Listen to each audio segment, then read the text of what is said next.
Sa atin pong Bombo News Analysis ay kaugnay sa issue na naman sa DepEd dahil sa ang paralan ay tinuturing pong ikalawang tahanan, ngunit isa pong issue ang kinasangkutan ng isang guro sa Tondo, Maynila na nagkaroon ng komprontasyon at pagmamaltrato sa isang estudyante. Ihatid dyan ni Bombo Kervin Gaman.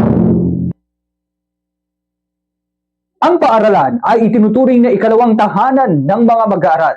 Isang lugar kung saan sila dapat matuto, mahubog ang kanilang pagkatao at higit sa lahat, maging ligtas.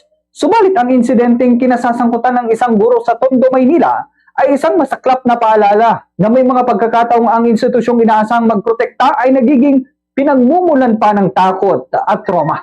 Tama lamang ang paninindigan ng Department of Education o DepEd sa pagpapatupad ng Zero Tolerance Policy laban sa anumang uri ng pang-aabuso.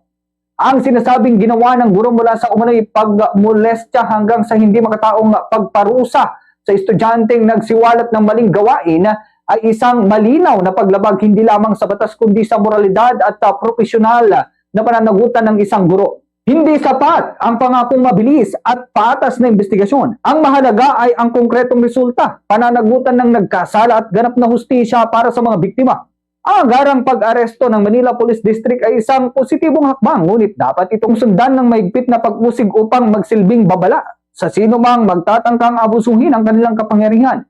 Mahalaga ring bigyang diin ang papel ng Learners' Right and Protection Division sa pagbibigay ng psychosocial support sa mga biktima.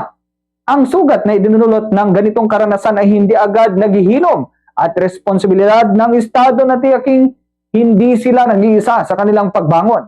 Higit sa lahat, ang insidenteng ito ay dapat magsilbing mitsa ng mas malalim na reforma sa loob ng sistema ng edukasyon mula sa mas maigpit na screening ng mga guro, regular na pagsasanay sa child protection hanggang sa mas bukas at ligtas na mekanismo ng pagrereklamo para sa mga mag-aaral.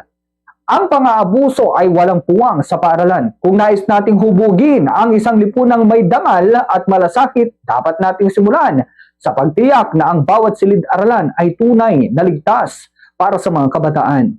Yan ang ating Bombo News Analysis. Ako si Bombo Kervin Gaman, Basta Radyo, Bombo!